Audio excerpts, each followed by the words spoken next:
दोस्तों, नागवंशी क्षत्रिय पासी समाज के सभी वंशजों को मेरा सादर नमस्कार।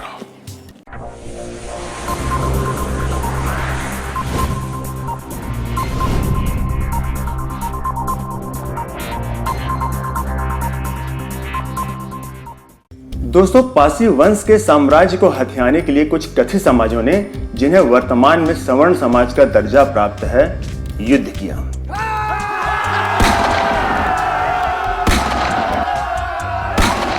और जब वे युद्ध में परास्त हो गए, हमारे वीर पासी राजाओं से नहीं जीत सके, तब उन्होंने छल कपट करके पासी साम्राज्य को नष्ट करने की कोशिश शुरू कर दी। दोस्तों, ये तुर्किस्तान, ईरान और अफगानिस्तान क्षेत्र के समकालीन शासकों को निमंत्रण देकर हमारे पासी राजाओं से लड़वाते थे, उनकी चापलूसी करते थे और पीछे से मुखबरी का काम किया करते थे। गुलाम वंश, सैयद वंश, तुर्की वंश, खिलजी वंश, लोदी वंश आदि शासकों को इन कथित सवर्णों ने हमारे पासी साम्राज्य को बर्बाद करने में इस्तेमाल किया।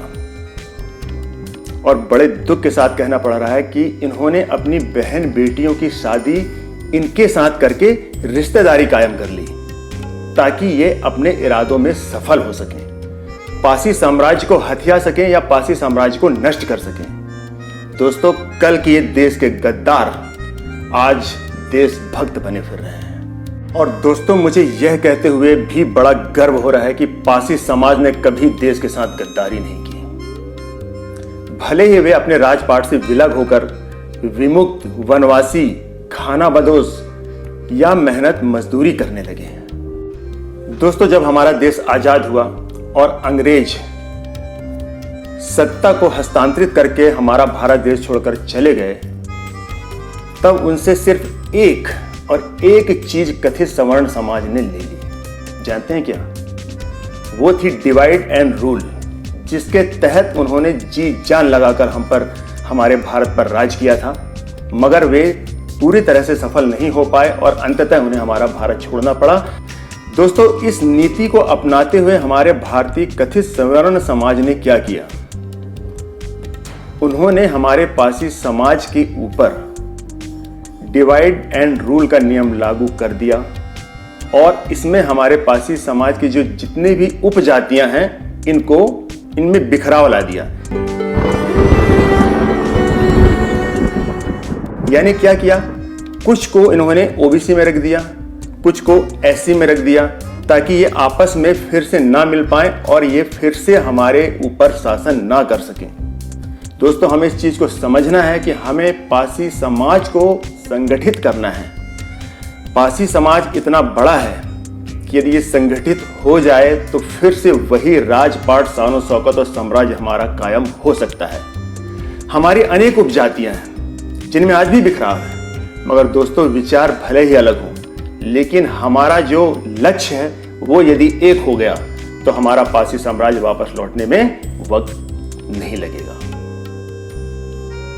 दोस्तों, थोड़ा सोचिए कि हमारे पासी समाज की सारी उपजातियां यदि संगठित हो जाएं, तो उत्तर प्रदेश में 56 जिले ऐसे हैं जहां पर 120 से लेकर के 150 विधायक सिर्फ और सिर्फ हमारे पासी समाज के वोटों से ही विजय हासिल कर सकते हैं। और उसके बाद यदि हम समान विचारधारा, एक सी विचारधारा वाली दूसरी पार्टी से गठबंधन कर लें, तो हमारी जीत का यह आंकड़ा दुगना हो जाएगा। दोस्तों, पासी समाज के लोग यदि संगठित होकर कार्य करना शुरू कर दें, तो पासी साम्राज्य का फिर से वर्चस्व हो जाना कोई बड़ी बात नहीं है। जरूरत है एकता की, संगठन की। जैसा मैं पहले से बोलते आया हूं दोस्तों, हमारे पासी समाज में जो बिखराव है उसे हमें दूर करना है। सारी उपजातियों को मिलकर सिर्फ हमें याद रखना है कि हमारा वंश पासी है और हम राजा महाराजाओं के वंशज हैं और हमें वही शान शौकत फिर से वापस लानी है। उसके लिए थोड़ा सा बलिदान देना होगा दोस्तों, सिर्फ एकता का। एकता और अखंडता ही हमारे पासी साम्राज्य को वापस ला सकती है। दोस्तों, उत्तर प्रदेश में पासी समाज की बहुतायत है।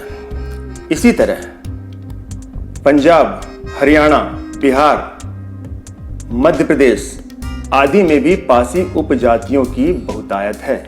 बहुत से पासी यहाँ पर भी निवास करते हैं। यदि हमने इस नीति को अपना लिया और लागू कर दिया तो आप सोचिए कि हमारा पासी साम्राज्य फिर से वापस आएगा कि नहीं। जरूर आएगा। जरूरत है कुछ करने की।